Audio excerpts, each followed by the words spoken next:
अहंकार किस बात का? अरे अकड़ना तो मुर्दों की पहचान है, हर पल अकड़ते हैं, हर पल अकड़ते हैं। लेकिन एक जिंदा आदमी अगर ज़्यादा देर खड़ा रहे ना तो झुकने लगता है, नहीं जा होता खड़ा। इंसान की जिंदगी ये पहचान है कि वो झुक जाता है। मैंने जब करीब से देखा तो गोरों ने गांधी जी से बात करी, वो हमारे नहीं थे, वो दूसरे देश से आए थे, इस देश में शासन कर रहे थे, गुलाम थे उनके। हम गुलाम थे, फिर भी उन्होंने हमसे बात करी, और इस बात के लिए मनाया कि आप मान जाइए, हंगर स्ट्राइक छोड़ दीजिए, भूख हड़ताल छोड़ दीजिए। ऐसे कई वाक़ये इस देश में गुजरे हैं जब कोई एक्टिविस्ट या कोई बुद्धिजीवी वर्ग से आने वाला व्यक्ति सरकार के सामने भूखा बैठ गया, और जिस तरीके से एक बच्चा अपने माता पिता के सामने नहीं खाऊंगा, मुझे ये चाहिए या वो चाहिए, उसकी वाजिब मांगे माँ बाप मानते हैं, और जो नहीं मानने की नहीं मानते हैं। तो रास्ता तो माँ बाप और बच्चे के बीच में भी आता है। वही सेम कंडीशन जब हम अपने सरकार के सामने होते हैं तो सरकार हमारी माता पिता के रोल में होती है और हम बच्चे के रोल में। माता पिता का दिल करुणा और दया, प्रेम और भाव का भरा होना चाहिए, अहंकार का नहीं। अहंकार किस बात का?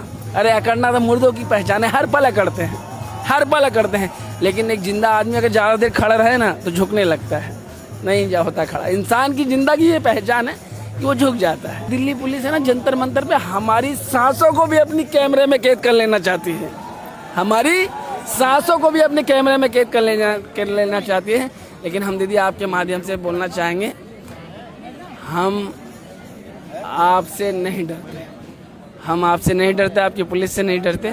हम गांधी के मानने वाले हैं, हम भगत सिंह के मानने वाले हैं, जो कहते हैं कि आप मुझे मार सकते हो, मेरे विचारों को नहीं, आप मेरे शरीर को कुचल सकते हो, मुझे नहीं, मुझे कुचल सकते हो, मेरी आत्मा को नहीं। समझ रहे हैं? वो कहते थे कि क्रांति बम और पिस्तौलों से नहीं, विचारों की शान से आती है। समझ रहे हैं? तो हम विचारों के मानने वाले लोग हैं। हम गांधी के तरीके 20 तारीख को जाएंगे और मोदी जी के करीब समक्ष होकर खड़े होंगे और बोलेंगे, हे गुरुदेव, बहुत पीड़ा है। और जिस वक्त से मैं आता हूँ दीदी, उस बारे में बताया मैंने, पता है, मैं उसकी बात आगे कर लूँगा आपसे। बहुत दुख है, तकलीफ है।